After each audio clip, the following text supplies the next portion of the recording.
Science of Being Well by Wallace D. Wattles. Chapter 1. The Principle of Health.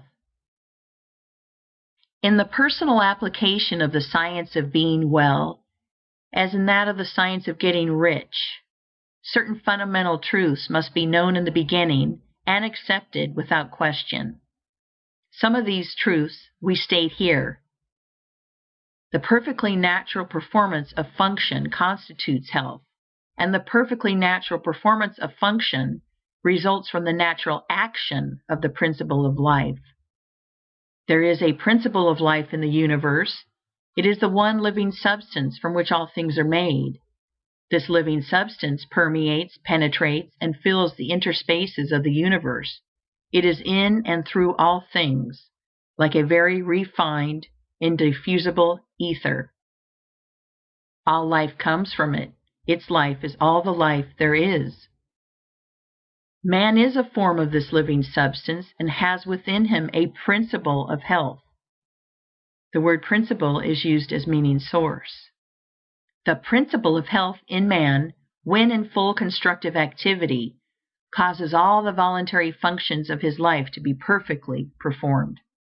It is the principle of health in man which really works all healing, no matter what system or remedy is employed, and this principle of health is brought into constructive activity by thinking in a certain way.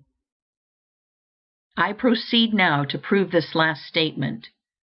We all know that cures are wrought by all the different and often opposite methods employed in the various branches of the healing art.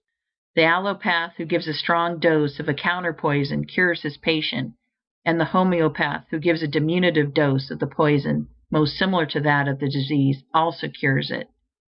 If allopathy ever cured any given disease, it is certain that homeopathy never cured that disease, and if homeopathy ever cured an ailment, allopathy could not possibly cure that ailment. The two systems are radically opposite in theory and practice, and yet both cure most diseases. And even the remedies used by physicians in any one school are not the same. Go with a case of indigestion to half a dozen doctors and compare their prescriptions. It is more than likely that none of the ingredients of any one of them will be in the others. Must we not conclude that their patients are healed by a principle of health within themselves, and not by something in the varying remedies? Not only this, but we find the same ailments cured by the osteopath with manipulations of the spine, by the faith healer with prayer, by the food scientist with bills of fare, by the Christian Scientist with a formulated creed statement, by the mental scientist with affirmation, and by the hygienist with differing plans of living.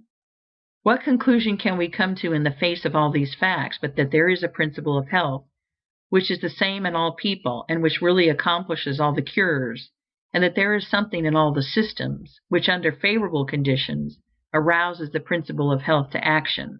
That is, medicines, manipulations, prayers, bills of fare, affirmations, and hygienic practices cure whenever they cause the principle of health to become active, and fail whenever they do not cause it to become active.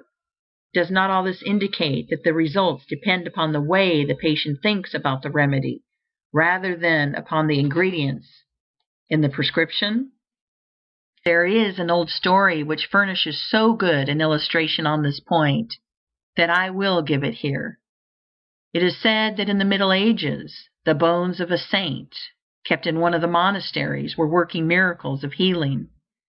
On certain days a great crowd of the afflicted gathered to touch the relics, and all who did so were healed.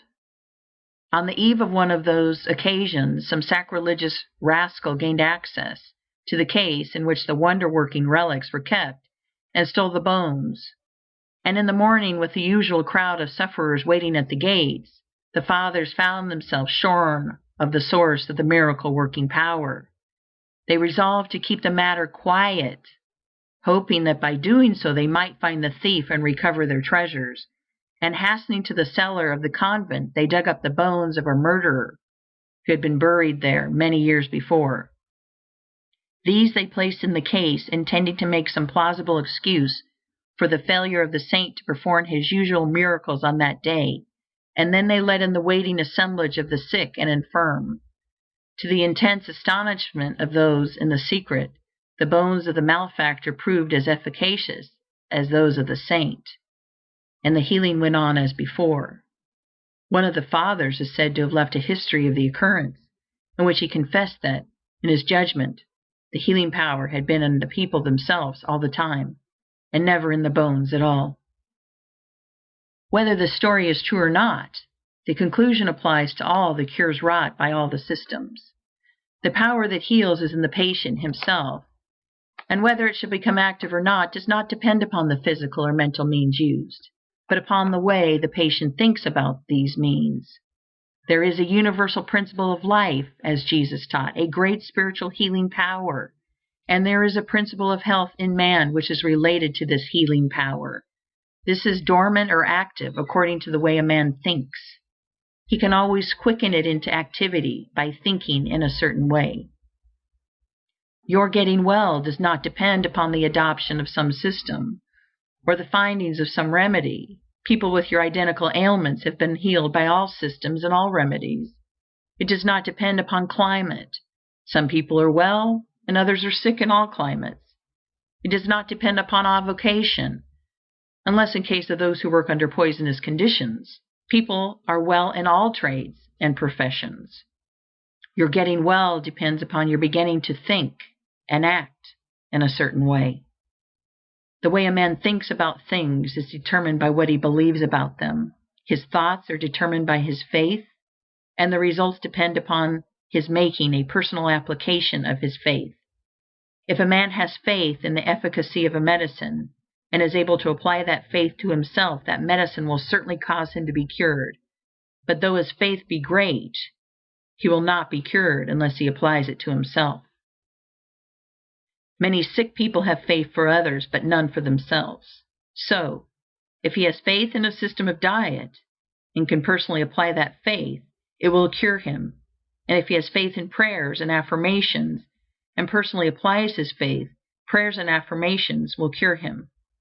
Faith, personally applied, cures, and no matter how great the faith or how persistent the thought, it will not cure without personal application.